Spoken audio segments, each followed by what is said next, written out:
పట్టుదలతో చేస్తే సమరం తప్పకుండా నీదే, విజయం కష్టపడితే రాదా ఫలితం పదరా సోదరా. నీ ధైర్యం తోడై ఉండగా ఏ సాయం కోసం చూడక, నీ ధ్యేయం చూపే మార్గంలో పోరా సూటిగా.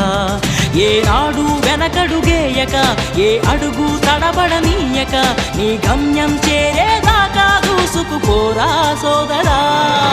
పట్టుదలతో చేస్తే సమరం తప్పకుండా నీదే, విజయం కష్టపడితే రాదా ఫలితం పదరా సోదరా.